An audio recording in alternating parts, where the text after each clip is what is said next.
Hi guys, I wanted to take an opportunity to talk a little bit about a question I've been asked by a few younger players in particular, and that is, what type of bass should I buy?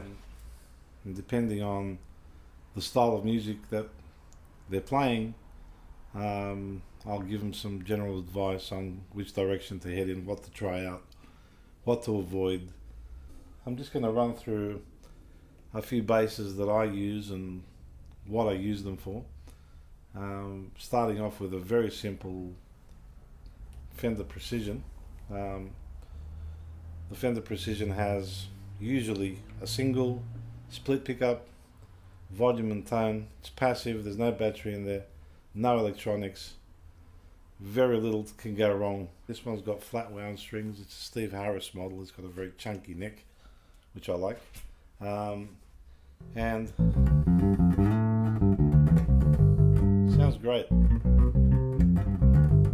They have a lot of fundamental in the tone, the flat wounds, and the P bass kind of supports that sound, so you can roll the tone off.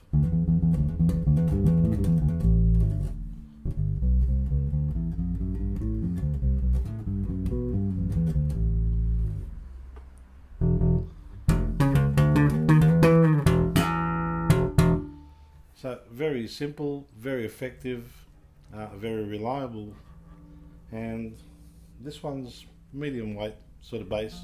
I've used it on a lot of blues gigs, a lot of rock gigs, probably a little bit of overdrive just to give it a bit of grit, but it's served me very well. The next style I want to discuss is the jazz bass, the Fender jazz bass, or copies of the Fender jazz bass. The jazz has two single coil pickups, and usually so we've got volume for that pickup, and overall tone. Usually if you solo pickup, it may pick up a little bit of 50 cycle hum or 60 cycle hum, depending where you are in the world. Both up, they act as a humbucker, really. They just hum cancel. The advantage of the two pickup system is you get a lot more variation in tone. This is also normally a passive bass. They don't have a battery in them. This one does. I fitted this with EMGs because I needed it to be quiet, and the EMGs are very well shielded internally. All the electronics are housed in the pickups, so they have very few noise problems. The tone of the jazz is sort of snappier.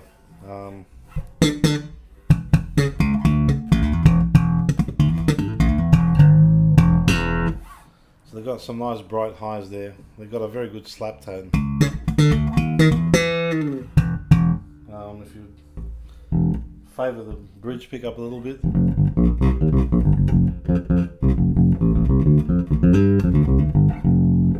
they've got that sort of staccato-ish tone. If you favour the neck pickup a little bit, it gets a little bit chunkier. The position of this pickup is roughly where the Precision is, but because it's a single coil, it's got a narrower aperture, it sees less string. The sound is different, so it's an intrinsic difference. So yeah, really reliable. You know, if I'm playing rock, funk, jazz, any of that kind of stuff, I could use this, especially if I'm slapping and popping a lot, because it's got that really nice, I think, that really nice slap tone. The next pickup configuration is the humbucker, and you can see this guy has two. Generally there's two coils in each pickup. They are reverse wound, reverse polarity, so they pick up the sound the same way, but they reverse the hum and they cancel it. That's why they're humbucking, right? So they're very quiet. Some basses you'll find have switches that switch the pickup between a single coil wiring, parallel wiring, or series wiring. In single coil, it's only one coil that's active. Yeah, it will pick up a bit of hum if it's soloed, but sounds like a single coil. If it's in series, it gets achieves quite a bit of gain, so it's a bit louder. The highs roll off a little bit, but it's very punchy. In parallel, you lose a little bit of gain or volume, but you gain some more highs, so it's more of a sort of scooped sound compared to the series. But I don't know how these are wired. These are also EMGs, they're active, and it's got the 3-band EQ on this one, which we'll talk about in a minute. But they're very bright pickups. Some people think EMGs are very clinical. They've got a very wide range of frequencies that they pick up.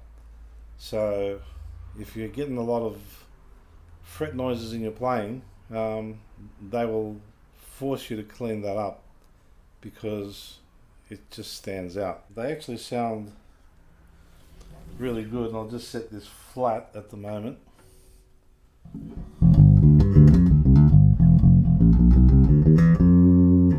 So they've got a nice big chunky sound. With the 3-band EQ, if I just boost the mids and sweep the frequency, you can kind of hear the range. So usually I'll boost it and sweep around till I find the frequency I don't like, and then cut it. With the treble and bass boost. So a lot of versatility, but you can really get caught up with twiddling with the knobs all the time. If you do change your sound a lot between songs, nut out where your knobs are roughly going to be so that you can just nail it between songs and not have to worry about it beyond that. This actually has two 9-volt batteries in the back, so it's an 18-volt circuit. So you've got to be mindful with any active bass that you monitor the health of the battery. I use one of these little battery testers that plugs into the bass. Doesn't work with all of them, works with most of them. 9-volt, won't show you 18 volts, but when you press the button it'll give you a readout and tell you what percentage of battery you have left and what the voltage is. Otherwise I take them out and just attach them to these terminals and do the same test. So I'm sure that when I go to the gig I've got plenty of battery in there. There's no conversation about tone that's complete unless you talk about basses with filter systems. This is an Alembic bass, a Stanley Clarke model. It's a different take on EQ. You've got a balance and the volume, and you've got 2 filters here and 2 Q switches. The Q switches affect the resonant frequency of the filter. The filter is like a low pass filter, so it cuts the highs as you turn it down. You'll get more of the lows coming out. We can demonstrate that by just soloing one pickup.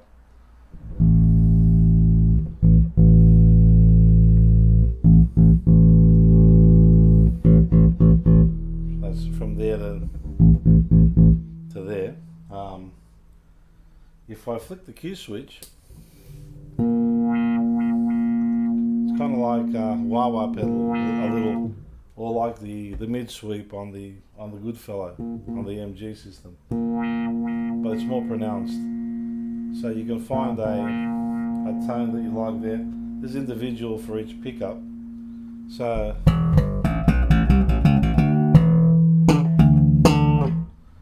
when you got just the bass and treble control, the options are quite easy. I need more treble, I need less bass, more bass.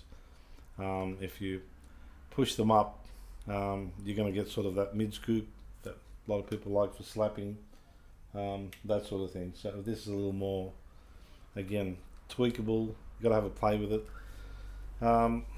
Obviously, this is not for not the sort of bass for a beginner. They're expensive, and and the law of diminishing returns applies to these, because the more you spend, the less bang you get for your buck in that end of town. Having said that, they're really well made. This is a 1989. The only thing we've ever changed on this, besides the knobs, is the tuners, because the tuners started to fail. The rest of the bass is as it was. They're really robust, really playable, really amazing work on these. So they are lovely. They're heavy. If you play long gigs, long sets, it's probably not the bass for you. They'll do your back in. You would pick something lighter. The Goodfellow has a maple top on a mahogany body. It's a lot lighter than this. The P bass is a lot lighter than this. The Jazz, that's a little heavy, but most of them are not as heavy as that. You can't go wrong.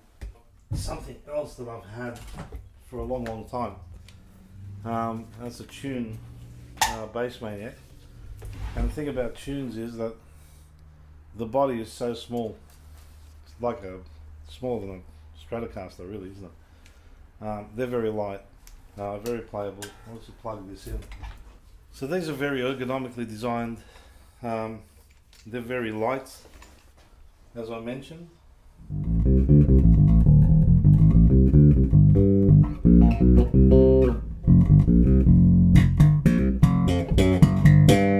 The weather's been really wet here, so it's fret buzzing because it's affected the neck. It's been raining for a couple of weeks.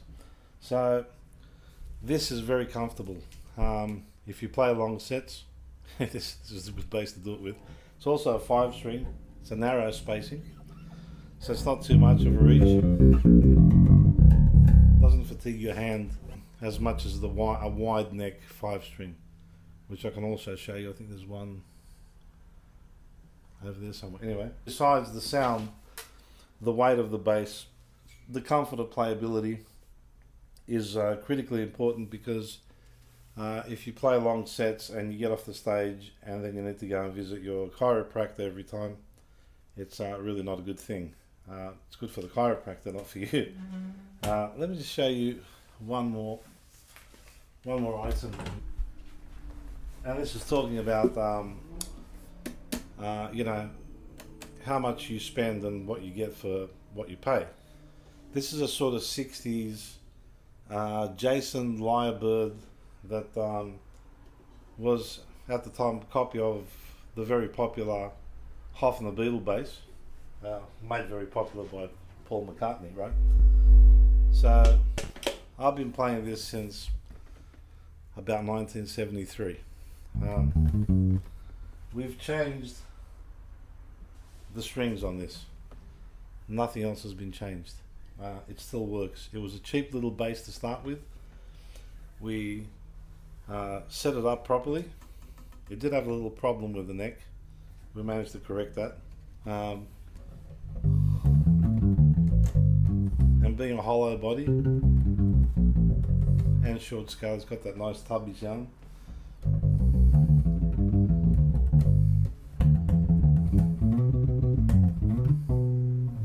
Yeah, after all these years it still works. So my point is that you don't really have to spend thousands of dollars to get something that's playable and that will be reliable for many years.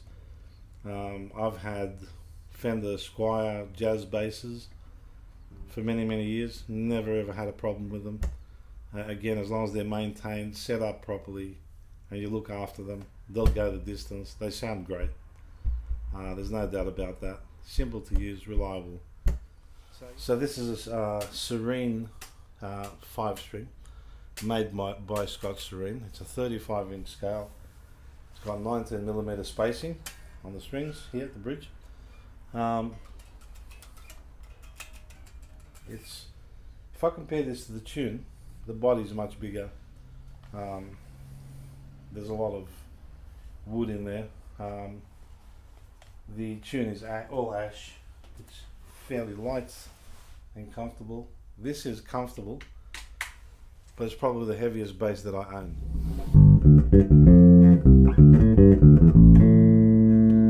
So it's a great sound.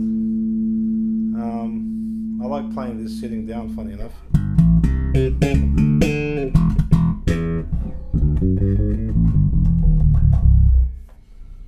Really good definition in the B string. It's a great bass. You can pull this up, use it in passive if your battery runs out, so it's got some options there. It's also got a 3-band EQ. You got 2 choices in the mids by pulling on the mid switch. I think it's 400 and 800 Hz or something. Well made instrument. It's very heavy. It's nice to play. It's really nicely balanced though, but it is heavy. So if I'm playing long sets, it's a bit of a no-no to use this. I use it a lot in the studio. Anywhere if I'm playing and I'm sitting down, it doesn't really matter because the weight's resting on my leg, not my strap, so it doesn't kill my shoulders. So yeah, the difference between the width here is also, it's more of a stretch. It's not unplayable, it's not difficult. It's just that the thinner neck has, it's easier to reach. So you're stretching less, but if you're slapping, the thinner neck presents the problem of the strings being very close together. So sometimes you can hit 2 strings at a time. Whereas this, you have a distance between the strings you really can't miss, so there's no excuse.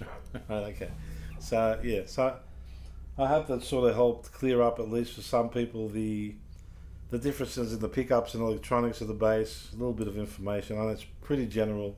Somebody will probably pick me up on some of this being maybe not entirely correct. If you're a young player and you're looking to get a bass or upgrade a bass or anything like that, you might find it helpful, I hope. Make sure the bass is comfortable, it's got good strings on it, it's set up properly, the electronics aren't noisy, which is typical of a lot of sort of substandard basses. I'm not going to say cheap, because some lower price basses have actually quite good electronics. Even active ones like Ibanez and Yamaha, they really get it right, even in their lower range of instruments, to make it more accessible and affordable. So yeah, if you avoid the pitfalls, you'll get an instrument that you'll keep for, like me, for many years. So good luck, and keep playing, guys, and enjoy yourselves while you're doing it too, because you don't need to twiddle too many knobs. Just get your sound and get out there and nail it. Have a good time.